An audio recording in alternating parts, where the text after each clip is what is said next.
Hey, everybody. Welcome to summer.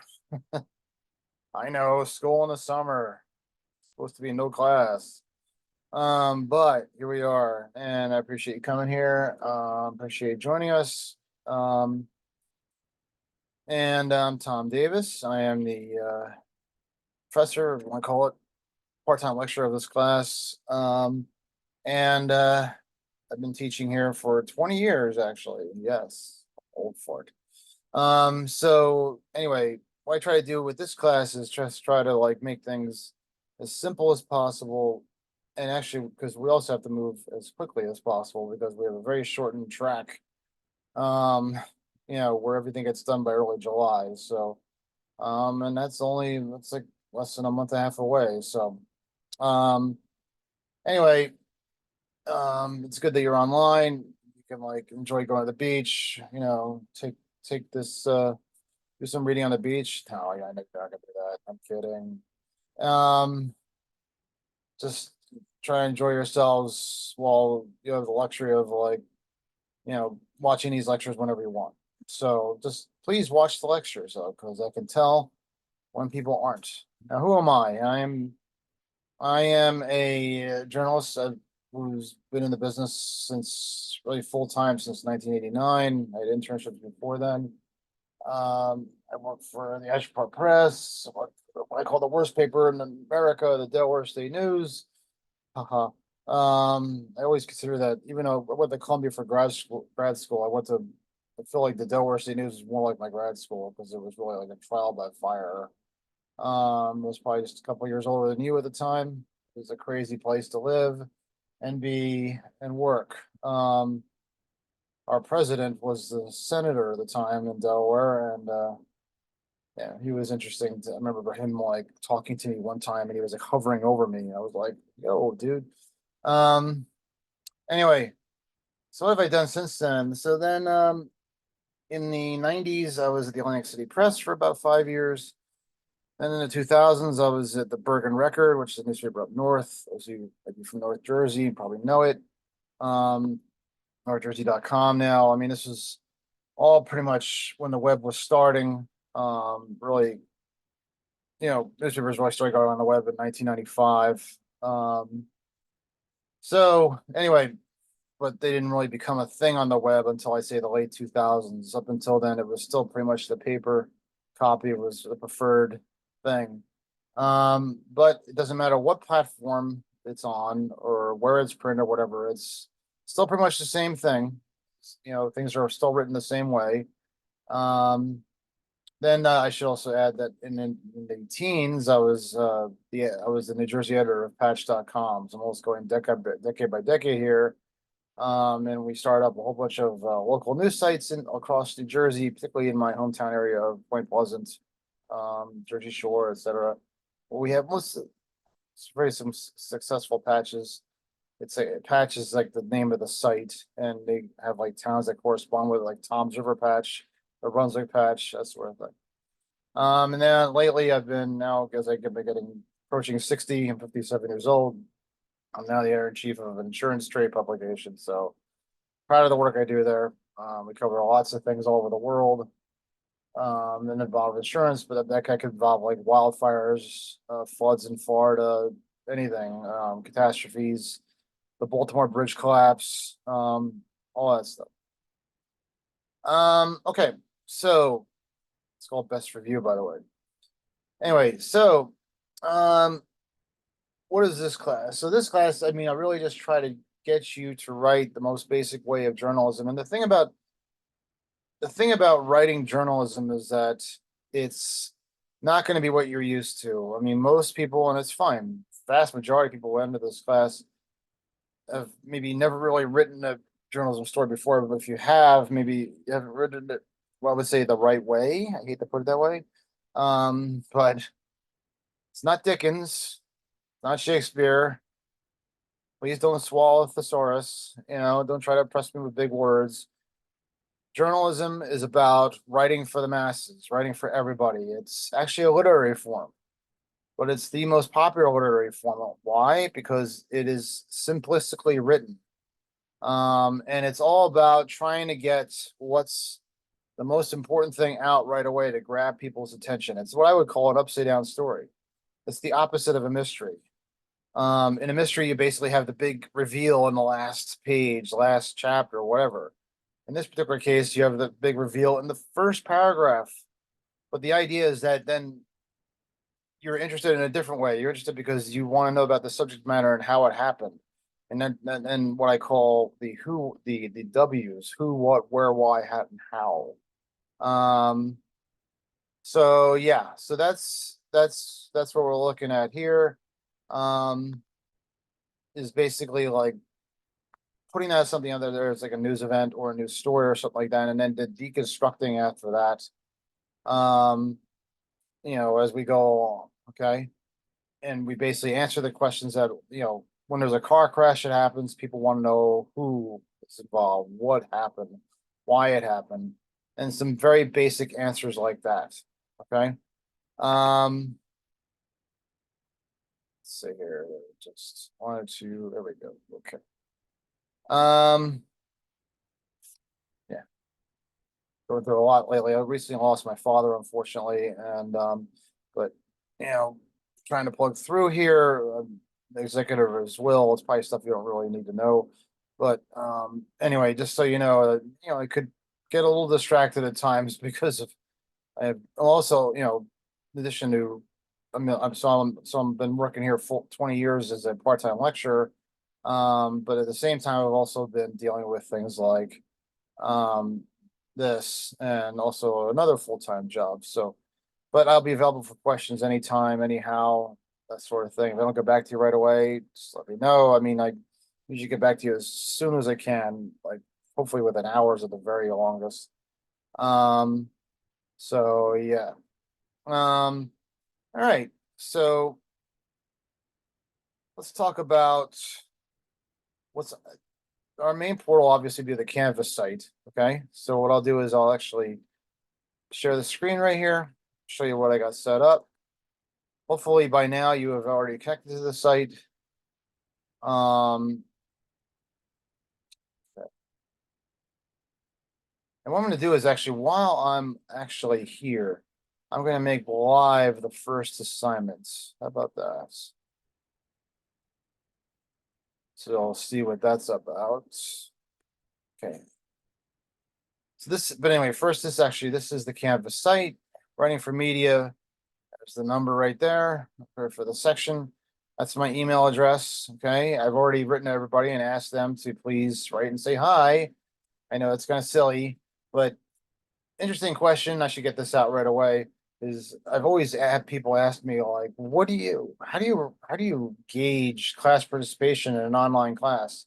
Well, if you participate, and what I do is I do things like I have like discussion points for assignments, and to gather information for assignments. I often do stories that deal with reaction from students and how they react to some sort of a news event that's going on or something like that. I think very basic stories, get people's voices out there. It's very basic, real journalism, where we hear the voice of the unheard. Okay, typically unheard, right? So, but things like writing to me to tell me that you were basically are here and there, that sort of thing. And but also I do that because I want that's one way I gauge participation.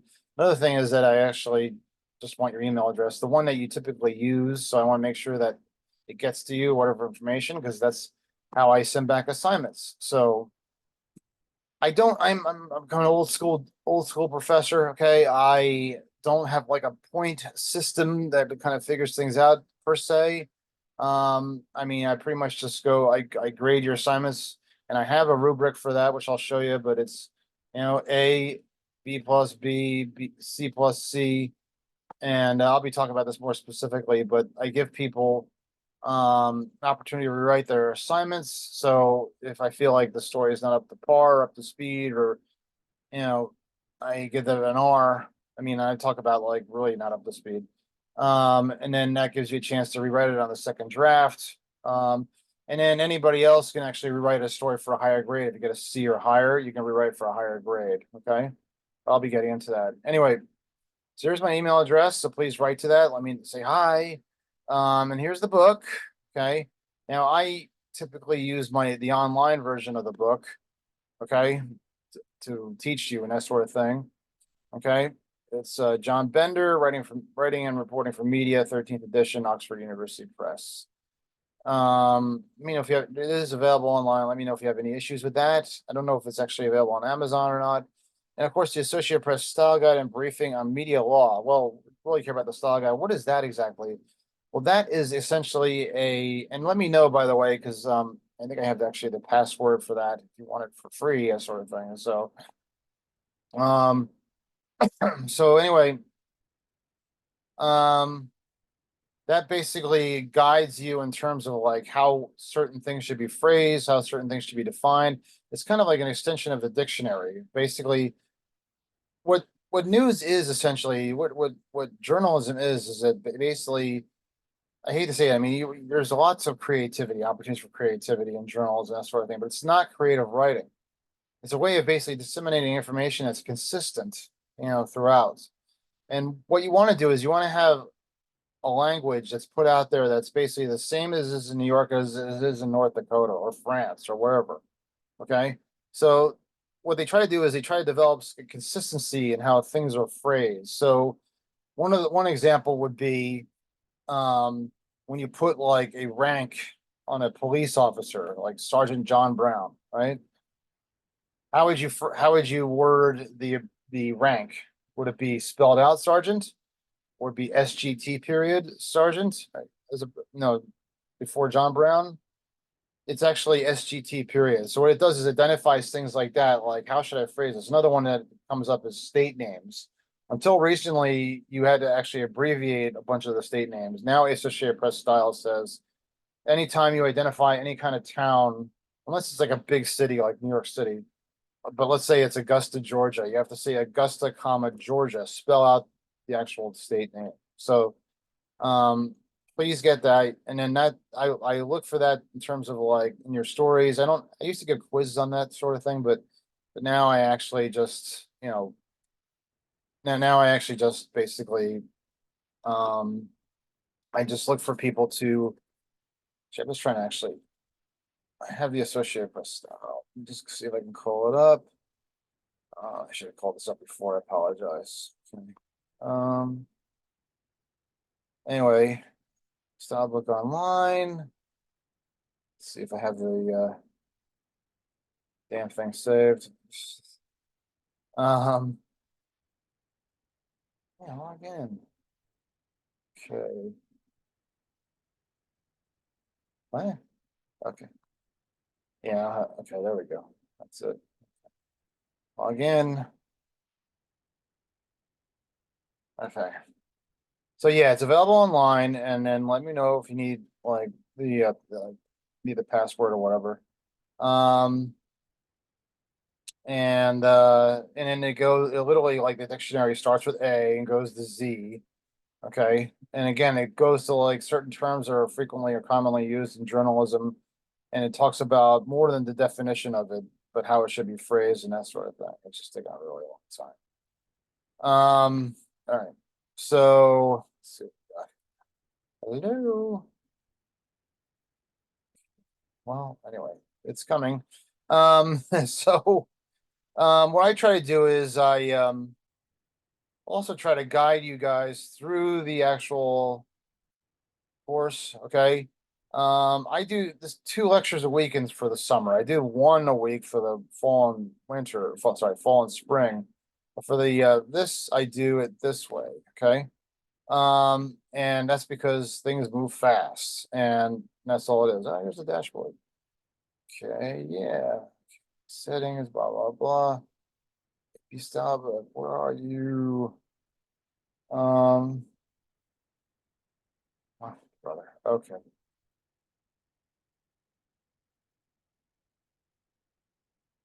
There we go. Okay. Style, table of contents. As you see, it goes in different. Let's go to G. Okay. Um, so it talks about like I don't know what G7, no hyphen. Talks about things like how do you phrase this? sometimes people like the G7 is like a conference. I believe that's actually a group of 7 nations in Europe. A lot of times this is hyphen. The AP style is a way to keep things consistent. It's almost like a McDonald's quality to journalism, to be honest with you. I hate that. It's not the meaning, okay? I'm just saying that, like, again, you want it to taste the same as one state as it does in another state. So people can readily identify it. So G7 is not hyphenated typically in news stories. It's just G7 like that. Okay. Um, yeah, things like gallons, gallons is spelled out. Pounds is not LBS, as you've probably seen abbreviations, it's pounds spelled out, that sort of thing. Okay. All right. Then they refer to certain things, gender, sexual orientation. Uh, then also whether you should use periods, whether you should actually spell out the actual name of the agency or something like that. General Assembly, UN. Mostly like when you actually have an organization like United Nations, you would spell that out, United Nations, but there are some organizations that are just really known by its acronym. So AP style but would tell you to actually just use the acronym. And the acronym for FBI is one example of that. You wouldn't say the Federal Bureau of Investigation. You would just say FBI. Okay. All right. So here's the assignments right here. I'm going to make this one live right now. This is your very first assignment. Might as well tell you right now what it is. Okay. It is to write a profile on somebody you know. Oh boy. So here we are. And the assignment instructions, please interview with somebody you know, can be a family member. I know a lot of you aren't really like, I don't know, you could be anywhere for all I know, you could be home. So you're taking an online course, probably largely because it's just too hard for you to get to campus or whatever. Or maybe you're still afraid of, the coronavirus, whatever, that sort of thing. That's fine. I understand. So I'm still seeing people wear masks these days. But anyway, this is just, real basic. It is actually unlike my what I do in my fall and my spring classes, I have people given an opportunity to write an ungraded assignment first. We don't have time to do that. This one will be graded. And what I want you to do is actually write a story about somebody and basically emphasize what's unique. News is about what's new, what's fresh. News is the plural of the word new. Okay, in case you didn't know. So what I want you to do is basically write a story that starts with what they call a lead. Okay, that's actually spelled this way in journalism jargon a lot. To differentiate it from any other kind of lead, which is LEAD or lead. What is the story about? Why do I care? That's basically what the first paragraph of the story should do is answer this question: what is the story about and why do I care? If you want to wait until Friday to write the story, that's fine. That's when it's going to be due. Reason why I say that is because I'm going to give another lecture on Friday, and lectures will be posted by 9 a.m. every morning. This will be the only time. I'm sorry, it'll be every Monday and Friday morning, except for this week because of Memorial Day. It'll be posted on Tuesday. Okay, so if you want to wait till then, that'd be fine. I'll have more information to tell you. I'll be talking more about the chapters in the book and that sort of thing. So yeah, this is our first written assignment. Okay. And then what you do is you go through the story and you basically deconstruct it and talk about what is unique about this person. You try to find certain examples that back up that. Okay. And then what I do is actually provide an example of a well-written story. A story on Griffin Barnes, a junior at Rutgers University, is gaining notoriety in the greater New Brunswick area for his efforts to assist elderly residents and with their digital services. That's what I can relate to because my father was always big into doing Amazon and all that sort of stuff. But look, I mean, this doesn't have to be like the most earth-shattering story and everything.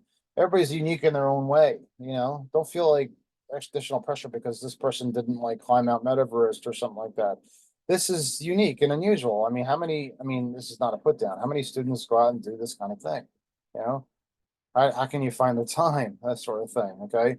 That's what you have to so there's so much about this that's like subjective in journalism where it's not like a point system. You have to basically like use your own heads and think about like what's unique. Okay. Of course, you could always run ideas by me if you feel uncomfortable with like what you have, that sort of thing. You could communicate back and forth with me via email. By the way, I prefer, again, I prefer the straight email. I don't like the Canvas email. Okay, I have answered questions, that sort of thing on the Canvas email, but I don't like it. I don't think it's very user friendly. Okay. So I really, really, really prefer just a straight email through your regular email, that sort of thing. Okay. So you go into, after the story, you go into like, okay, so what is one of the first things I want to do is about when I hear when you talk about somebody and why they're unique is like, okay, well, how are they unique? What is it so they do something that's unique? What is it they do? Let's be more specific about it. So what you do is you go through the story and you break that down, like you would break down a crime scene or something like that. Barnes tailors his work to meet the demands of an older clientele. Just want to make this is something I'll be getting into the importance of attribution. He said, she said, making sure that that's the journalism way of footnoting. Providing in-home services, he takes the logistical hassle out of computer setup and repair. So that's one way he assists the elderly with their digital services. Okay. So it backs up what's in this first paragraph. You want to keep backing up, backing up. Okay. Running a mobile business requires another thing he does. Barnes to travel to clients and bring appropriate tools and equipment to perform his services. And sometimes he come in with a quote to kind of humanize the story, a direct quote. What I don't like, you're going to hear this over and over again, is I don't like really long quotes. I think that's actually kind of a lazy form of writing. What I want people is actually to write the story with their own words, and then maybe come in with a quote that shows some humanization, that sort of thing. Okay, some color. Okay, personality. You can liken me to a plumber or a mechanic for computers. I'm on call where they need. See, kind of catchy, that sort of thing. That's what you use a quote for. When you have information to give, you don't put it in a direct quote. Okay. All right. Barnes described, then you get into like maybe a little bit of the why does he do it? Okay. Barnes describes his job as a 1/3 inventive and 2/3 instructional, studying the security threat associated with lack of computer know-how. Barnes prioritizes educating his elderly clients on the basic skills required to use their technology safely. So basically, do things like click on like spam or you know get a cyber attack or something like that. He also does like host one-on-one workshops. So what else does he do? It's all about like what he does to assist the elderly mostly. There's a little bit of the why. So you answer those questions: who, what, where, why, how, when. Okay. So who, obviously, the person doing this is Griffin, and I have a very old computer, so you'd be running into these pinwheels. I apologize for that. Okay, hello. Okay. Well, anyway, there we go. Who, what? You want to really answer these questions. You try to answer as many of these questions in the lead as possible, because the lead again identifies what the story is about and why do we care. But you can't do that all in one paragraph. So you try the rest of the story, you spend who, what, where, why, and of course the where is always important because it could be like near your house, maybe somebody you know, that sort of thing, especially if it's like a car accident or something like that. How, who, what, where, why, and how. Okay. What we did here was like, what does he do? That was actually basically all of the questions being answered in that story by Griffin. Okay. All right. So that is a story that you can call up yourself to kind of help you do this story, kind of emulate this story. Okay. And of course, also, a lot of that information is also contained in this lecture, basically how to do it, but also in the assignment tree itself. But if you actually check the assignments, so now this is actually the teacher version, just so you know. Actually, I should call it the student views. Show what you'll see. Whenever I call it the student view, I think it's actually best to go to show by type. Okay. You can see actually I posted all the reading assignments here for the semester. And you can see their due dates. They're like every week, essentially. Okay. Writing assignments are a little not so much every week. They're actually I try to get into that rhythm eventually, but we have to get some stuff out of the way. We have a very shortened period. I try to give out 5 to 6 assignments each semester. Okay. Written assignments. So anyway, you can see the first reading assignment is actually due in a week, June 3rd, chapters 3, 4, and 11. Okay. And then there's your first writing assignment right there. And then we go to 7, 9, and 10 the following week, 17 and 19, and then 8 and 12 at the end. Okay. Now again, this is actually the book that I use. So if you go to actually see, that's the cover of the book right there, but this is the online version right here. So some of the chapters we start with are the very basic chapters, so basically describing what is a news story. So news writing style, journalism is nonfiction storytelling to a large audience with varied interest, education levels, ethnicity. So, you may think this is like dumbing down by basically writing in a very simplistic way and everything, but that is actually the typical way. That's to get people to read the story. You want everybody of every type to read it. Everybody from as many ages as possible to read it. So many of you probably did like some sort of a current event project in fourth grade. Well, think about that, like fourth grade. You want to make sure that it doesn't read like, an Einstein like doctorate dissertation or something like that. Okay, you wanted to have it so it's gonna be read by a I guess fourth grade would be what, 9, 10 year old, that sort of thing. Okay. By the way, my dog likes to hang out with me. Say hi, Bruiser. Hi, Bruiser. Nice, not gonna. A good doggy. Yeah, you like the bed. Anyway, all right, so that is where the assignments are. Okay. Um, okay. I'll be posting your grades here, but I'll also be posting on the assignments themselves. But to tell you what, let's go to, and also, the modules. I'm sorry, let's go to the modules. The modules will guide you through each week, okay? And what we're going through, okay? And obviously, this is where we are at right now, May 27th. I'm actually recording this on May 27th, which is Memorial Day, but your first time is on actually on May 28th, day after Memorial Day. So you have the course introduction, okay? Okay, basically just kind of giving you like an overview, like obviously a review of the syllabus, how the class is oriented, that sort of thing, okay? I also have the rubric and grading, which I'll get to in a minute, but then I break it down into like, okay, here's week 1, week 2. So week 1, this basically the next lecture Friday, okay? And this will be Monday, okay, AP style, more writing basics. First half of the semester, if you want to call it that, which is like 2 or 3 weeks long, basically deals with actually the very basics of writing. I like to say that's more of the writing end of the semester. And then the last half deals more with the reporting end. That's where we really get into like how to interview, how to dig up information, that sort of thing. Okay. But yes, the rubric and grading is actually, so this is a very basic rubric. Okay. I don't have like a point system basically here. Okay. Some of you might be confused by that. I've had people say like, well, I'm a STEM student. I don't get it. Well, okay, I'm sorry. But you'll get it by the end because to be honest with you, I'll be honest with you, I give out a lot of A's. Okay. So if you basically have met the criteria of being publishable and understandable, and not just necessarily in the New York Times, which is like an upper grade kind of like, I would say a publication, but something that maybe like my old company Patch or the Targum, is it still around? Local newspaper. It's accurate, clear, and focused. Accuracy is huge. Okay. Better to be right than fast. Okay. So make sure you get your things right. Spell names clear, right? That sort of thing. Because if there's anything that's important for the news is truth, especially what we see in recent years with all this crap about fake news and all this stuff and everything. So, basically keeping stories single themed. Okay. If you're writing a story about a person, you saw that story about Griffin was about just really one thing about Griffin, and that was his assist in the elevator. But there's lots of things that Griffin did. Griffin actually is a huge Harry Potter fan. I remember that because he was one of my students. Okay. But once you shift into another direction, thinking like, well, I gotta chase after that shiny object. I gotta put everything about Griffin into the story, like you're writing like the autobiography of Griffin Barnes. Then you're just going to make the reader confused and distracted and that sort of thing.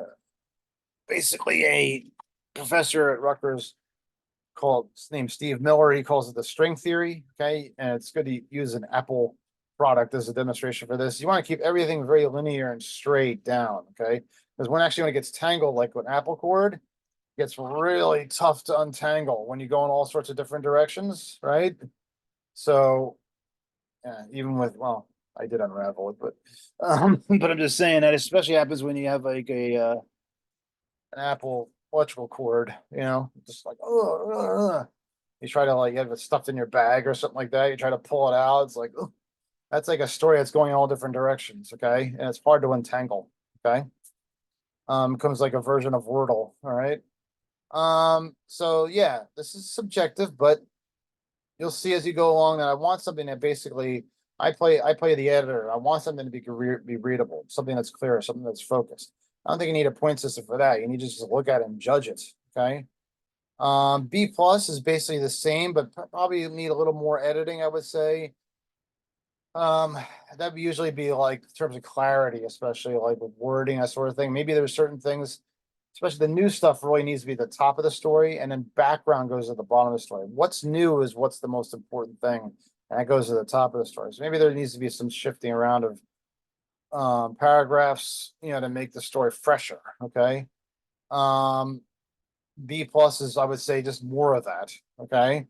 Now with the C plus line, that's where basically things might get a little. That's where I get into like disorganized, or I feel like maybe like your lead is like too low, or it's in the story, or you're not revealing it. But I can read it and basically figure it out what your story is about.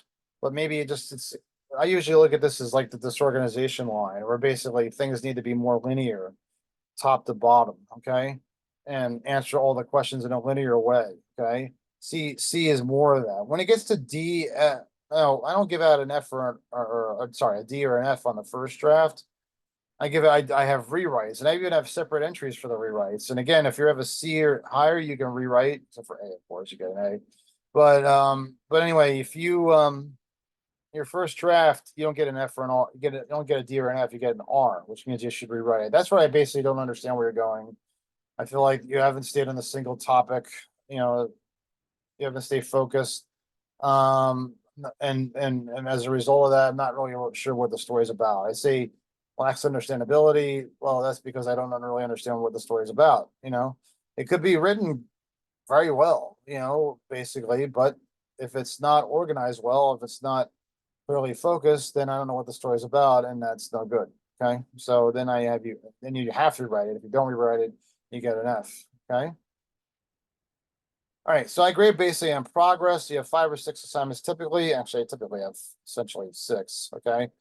And what I do is I have 70% of your writing, your total grade is your writing grade. Okay. And then 30%, yes. That's where you get into like things like discussion points and stuff like that. That's your class participation. Okay. Asking me if you're struggling and you're not reaching out for help and that sort of thing, then then I probably would give you I look at craft classified participation as like kind of this. If you participate, you get an A. Okay. If you don't participate, or you participate mildly, I should say, you get probably like maybe a C. Okay. If you don't participate at all, you get an F in that. So that's a 30% F. Okay. If you're like really doing badly in this course and you're not reaching out for help or something like that, you're not only going to like get like a poor grade rating grade, you're going to get a poor um class participation grade. Okay. Probably an F 30%. Okay. Anyway, what I do is actually I grade based on progress. Okay. Because a lot of people again walk into this class and they have no idea what's going on, and that's totally fine. Or maybe they learn things. Well, I get a lot of people kind of walk into here and like they don't write a lead, the first paragraph that gets right to the point. So they feel like they have to preface it somehow. I've seen a lot of sports journalism, especially at the Targum, do this, but they feel like they have to come up with some sort of cliche or kind of catchy lead in or something like that that sets things up. No, no, no. That just makes things corny. Okay. You want to basically just get right to the point. Okay. There are stories, future stories, which we'll do in this class. We'll get into that, or maybe that sort of technique where they call it delayed lead, an anecdotal lead, where you take like what you call a writing to be read approach, where you want most people don't read the whole story. They ditch out after like maybe a paragraph or two. But so you want to have like a lead that's good enough that'll actually keep them in the story. Okay. Um, but a feature story basically is a story that basically is written in a very kind of like soft news way, where basically things, people, it's written in a way so people will definitely read from top to bottom. But anyway, But I know it's called X now, but you want to think of elite as like what you would see on Twitter. Basically just by kind of blurting out what ABC News is breaking or something like that, whether it's the Trump trial or whatever. Okay. Now, how do I basically give, how do I weight the actual, so this is where I guess points do factor in. How do I weight the actual grading of the semester? Well, the last two assignments count more than the first four. Okay. What I do is I double in the fifth assignment, which is actually the feature assignment. And I feel like it carries so much of what we've talked about during the semester. That counts twice as much of one of these individual early assignments, okay? And your major assignment, which is your very last assignment, which we'll talk about later in the class, okay? That is counts four times as much as one of these earlier assignments. So that's actually good for you because most people again like come in here not knowing what to do. So by then, by the fifth assignment, which will be a month or now at least, you should have some sort of grasp of what to do, and then you're if you don't get an A at this point, maybe you'll get an A at this point, and you'll get an A for the class because it'll be weighted higher. Okay. All right. So I know we've been talking on a long time. These lectures, early lectures, going to get pretty long, and I'm sorry about that, but please watch these. Okay, it's the best we can do. You want to look at my dog again? There's my dog. Hi, Bruiser. Nice knuckle. Yeah, he's alive. Anyway, all right, so let's talk about the syllabus, which is here. Okay, if you want to find it, it's in and then we'll call it a day. Okay. Um, Basically, this repeats a lot of what I just said. Okay. So again, writing for media. Okay, summer 2024 syllabus. Every Monday and Friday, see exceptions below, and this would be the exception, of course, this being Friday, or this being Tuesday, okay? Because of the holiday. Fundamentals of writing across all media platforms is what we're going to learn in this class. So that means like not just the web, but like the old-fashioned traditional newspaper, what they call the Dead Tree edition, broadcast. I mean, it's all basically kind of the same. Broadcast is probably is obviously even more simplistic than than what you see on the web, newspapers, New York Times, that sort of thing. So it's very much straightforward. Okay. Um, so it's an introductory level course for students in the journalism and media studies program. The course is meant to build a journalism students' skill set from the ground up, literally. Over the course of the semester, students will learn basic rules of grammar. Yes, we'll be dealing with grammar so much, but you always know some of that stuff already, I would say. And approaches to traditional news and news media and new media. Okay. Identify and analyze this course objectives, identify and analyze the characters and styles of various forms of news writing, print based and digital, and critically evaluate, okay, your own writing. You're your own editor. That's a big thing too. I'm your editor, but you got to play your own editor. That's actually something I teach in digital reporting is there's so many of the copy editing staffs have been cut over the time that reporters actually have to be their own editors now in a lot of ways. When I was at Patch, so much of what was written just like wasn't even checked and just stuck on there, stuck on the web, and that was it. You know, like clearly, I like to say that my three tenets are accuracy, clarity, and focus. Okay, accuracy being the top one by far. Okay, and clarity and focus, basically really understanding what's being said, but you can't achieve clarity without it being focused on really one item, one unique item from top to bottom. Okay. So then I talked about this already, the books. Okay. Okay, lectures. Students should be prepared to participate in discussions and exercises during the majority of the time.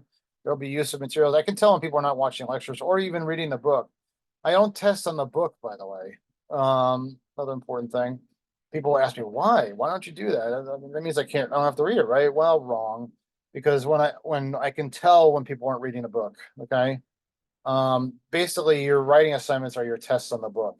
I can tell because because if you're not doing well on the actual assignments, I know you're not watching the lectures, and if you're not watching the lectures, I know you're not reading the book. So because you're not doing well. So the book is actually supposed to supplement what I say. And it might even like capture some things that I miss, that sort of thing. But I mean, at the very least, it's the default teaching tool. you know, if you're not doing well, you're not reading the book. Okay, bottom line, or watching the lectures. Okay. I talked about the class participation. Oh, I'm sorry, what does it say? All lectures will be recorded, posted on YouTube, and the links will be posted. Oh, I'm sorry, I meant to change the date on this. It should say 29th. Apologize. Okay, anyway, all right, so in class participation, I talk about writing exercises, sort of thing, but that's, again, like we use discussion points a lot of times as like information for stories and things like that. That people can use. I expect people to like basically do that, okay? And then of course, actively engaging with me, let me know you're there, that sort of thing, okay? Then the writing assignments, 70%. All assignments will be announced on Canvas, okay? Make sure you set your maybe get some alerts to your phone or whatever, okay? 5 to 6 key writing assignments, and then the grading scale. An A grade will be rewarded to assignment that fulfills the terms of the assignment and shows a lot of original creative analytical thought. I mean, that's actually a little bit overly worded. I've talked about that already. This is an important one right here, okay? That I actually added to this year because people didn't actually see. I think I explained the grades better in the rubric, but if you get an R, you have to rewrite, or else it's an F. If you get a B plus to C, you can rewrite for a higher grade. Actually, that's another way I gauge class participation, to be honest with you. If you get a B plus and a B plus and a B plus, and you're not rewriting that to an A, then you're not trying hard enough, okay? That's another way I gauge class participation. People are getting B pluses and then they don't rewrite it, not for an A. You might get a B for the semester because I'm gonna give you a crappy, I mean, we don't have an actual class setting, so I have to do what I have to do. And actually, my spring and my fall classes, I actually do a lot of the writing actually in the class. So if you're not doing the writing in the class, then you get a bad class participation grade. So, okay, so participation is mandatory. I've talked about that a bit. Obviously, some of the important things, religious observances, let me know if you have anything that gets in the way. There is a late submission policy, and then look, news stories are about they are about making deadline also too. Okay, so it's better to be right than fast, but you still should be fast, especially in today's digital web. It speaks to credibility of the writer, okay? That you can actually obtain information. You are actually in competition with other news organizations, that sort of thing. So, but what I do is the first drafts will not be accepted, or even the second drafts. They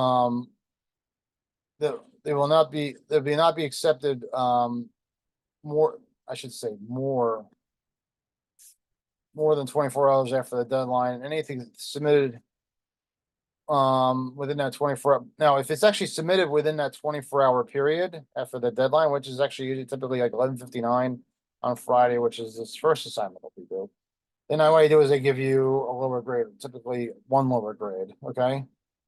No exceptions, okay? So the deadlines are important, and there's a penalty if you don't make it on time, okay? Obviously, there's a great appeal opportunity. And then I have what I have on the syllabus. I'm sorry, on the modules, I have the different things that we go over. Major assignment you can see is at the end. I talk about that.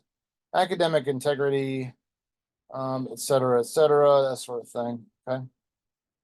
All right. All right, and that is a little bit about me. Okay. All right. So that's it. Stopping the share right here. Give me a second. Very slow computer. Okay, so that's it. I know it's summer. I know it's a great time to be out, that sort of thing. I know it's party time down at Belmar and that sort of thing, but I do got to do the work. I had to take a summer. I'm also a Rutgers grad. I had to take a summer class. What can I say?